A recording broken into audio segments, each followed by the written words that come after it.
కాంగ్రెస్ పార్టీకి ఓట్లు వేశాను. నేను మిత్రపక్షాలందరూ కలిసి టీఆర్ఎస్ ఓడించాను.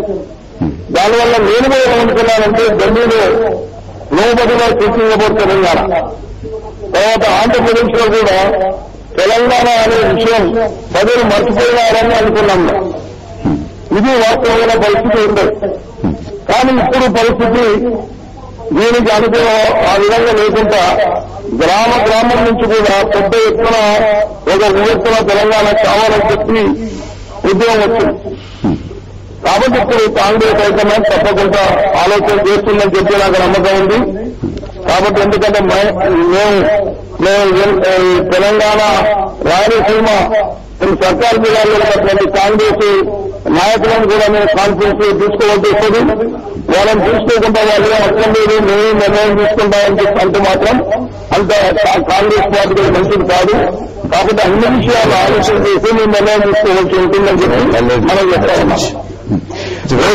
గోవర్ధన్ రెడ్డి గారు మాతో మాట్లాడారు. విరామం తీసుకున్న విరామం తర్వాత రేపు ఏం జరగబోతోంది, కాంగ్రెస్ పార్టీ మాంచివేత ధోరణి ఎంచుకుందా, దానికి కారణాలు ఏంటి, కాంగ్రెస్ పార్టీ ముందున్నటువంటి సవాళ్లు ఏంటి, ప్రతికూల పరిస్థితులు ఏంటి అనే విషయం మీద, ఉద్యమం ఏ దిశగా వెళ్లేటటువంటి అవకాశాలున్నాయి అనే విషయం మీద దృష్టి సారిద్దాం.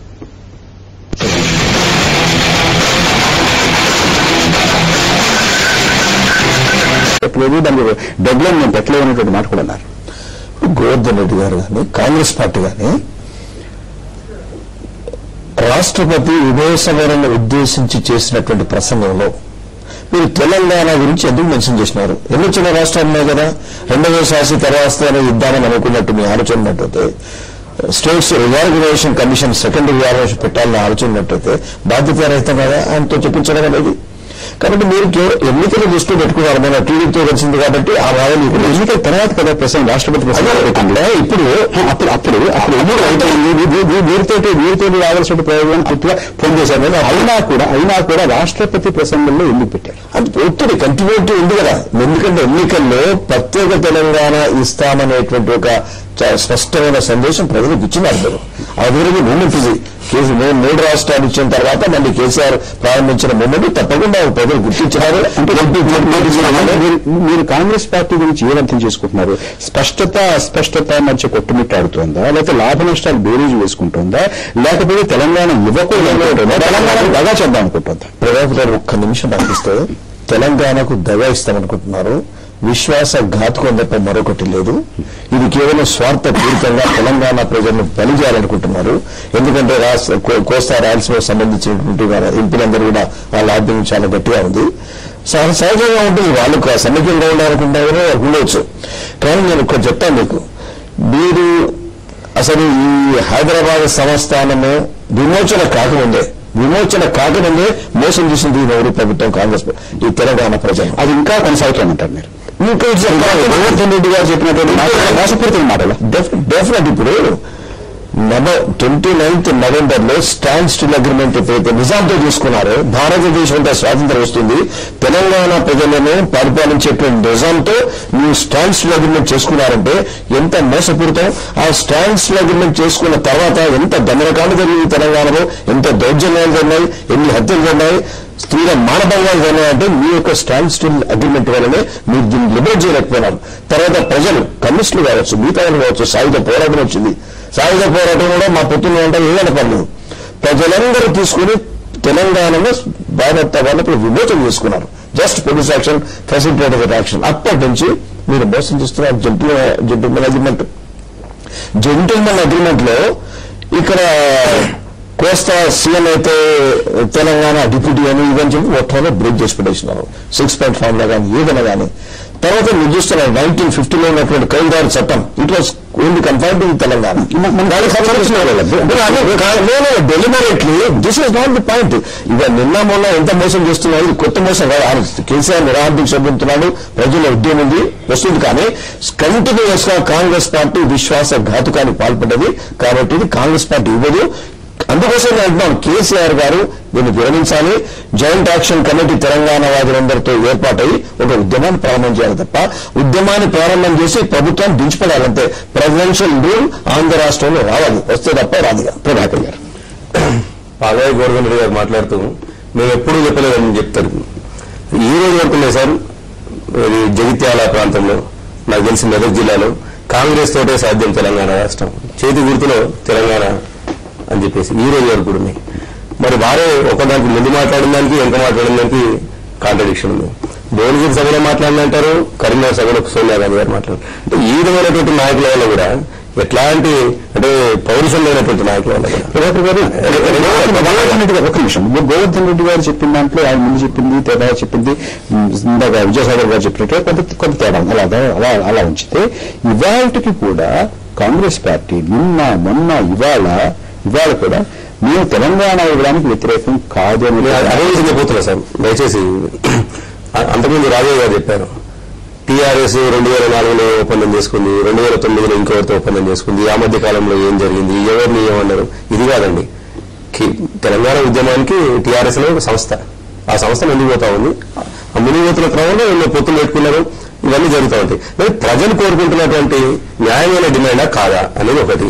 రెండోది ఏంటంటే ఇవాళ కాంగ్రెస్ పార్టీకి అసలు ఏం అడ్డంకి సార్? మొన్నటిదాకా సిపిఎం అడ్డంకి అన్నారు, తర్వాత మిగతా పార్టీలన్నీ అడ్డంకి అన్నారు. మొన్న అసెంబ్లీలో కూడా మరి ముఖ్యమంత్రి గారి ఆధ్వర్యం జరిగినటువంటి అన్ని పార్టీలు కూడా ఒప్పుకున్నాయి.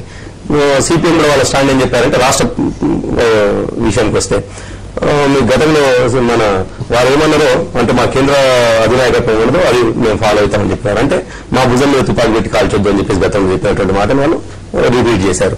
ఇవాళ కాంగ్రెస్ పార్టీకి ఉన్నటువంటి అడ్డంకి ఏంటి సార్? మనం మాట్లాడుకోవాల్సిన అవసరం వస్తే ఢిల్లీ విషయానికి వస్తాయి. ఢిల్లీ ఎవరు అడ్డంకి సార్? ఇవాళ కాంగ్రెస్ పార్టీకి అడ్డంకి ఎవరో చెప్పమని మేము అడుగుతా ఉన్నాం. స్ట్రైట్ చెప్పండి వీళ్ళు అడ్డంకి అని. అది చెప్పకుండా ఎంతసేపు టీఆర్ఎస్ పార్టీని విక్టిమ్ చేసుకుంటూ వాళ్ళని నిందితుల్ని చేసుకుంటూ అది కరెక్ట్ కాదు కదా సార్? రాజు గారు ఏంటి అడ్డంకి? సూటి ప్రశ్న, ఏంటి అడ్డంకి? ఇప్పుడు ఒకటే కాంగ్రెస్ పార్టీ ఒకటే నిర్ణయం తీసుకునేటట్లేదు. ఎందుకంటే ఈ రోజు సంకీర్ణ ప్రభుత్వాలు రాజ్యమిస్తే యూపీఏ భాగస్వామ్యం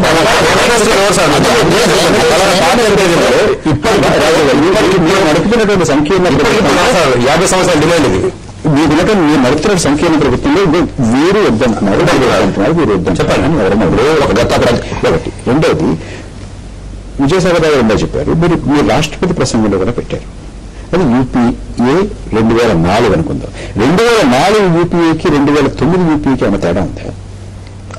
తేడా లేకపోయినప్పటికీ తప్పకుండా మళ్ళీ నిర్ణయం తీసుకోవాల్సిన అవసరం అయితే ఉంది. యూపీఏ ప్రభుత్వం రెండోసారి ఏర్పడ్డ తర్వాత ఈ అసెంబ్లీ అయిపోయింది, పార్లమెంట్ అయిపోయింది, ఉద్యమం స్టార్ట్ అయింది. మొన్న 11 రోజుల నుంచి ఈసారి ఉద్యమం బాగా తీవ్ర స్థాయిలో స్టార్ట్ అయింది. ఇది ప్రజా ఉద్యమంగా మారింది. ఒక టీఆర్ఎస్ చేస్తున్న ఉద్యమం లేకపోతే కేసీఆర్ చేస్తున్న ఉద్యమం కాదు, ప్రజా ఉద్యమం.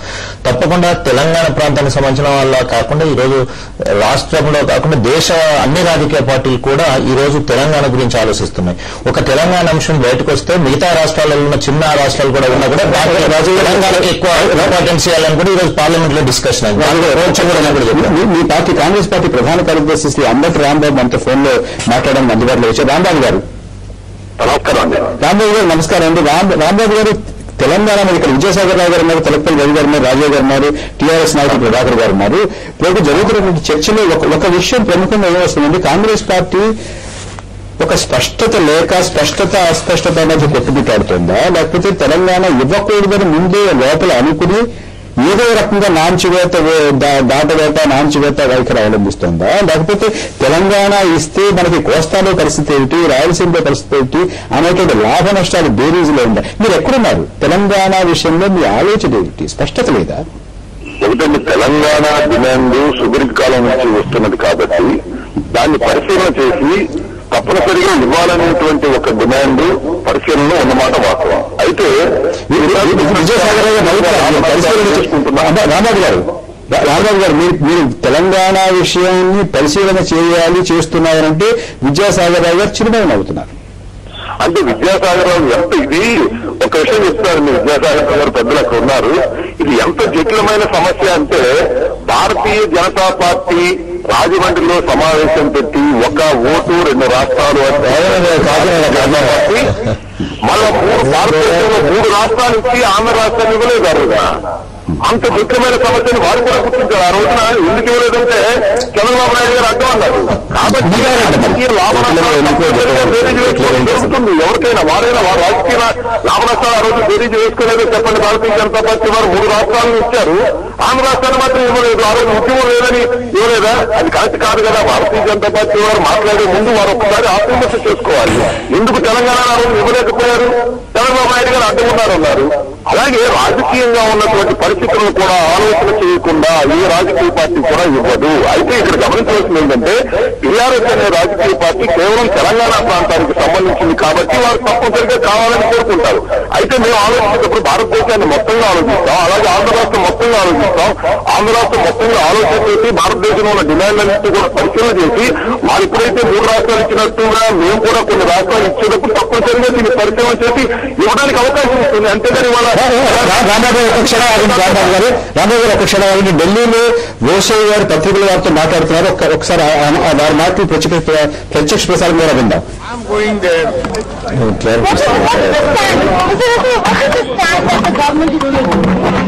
On the Telangana issue. The Telangana issue, it's not in the hands of the Andhra Pradesh government. The government of India has to take a decision with regard to bifurcation or amalgamation, whatever it is. So they have to take a decision. While taking a decision, they will take into consideration various aspects. Have you appealed? I have been regularly appealing. I have personally went and called on him and made an appeal. I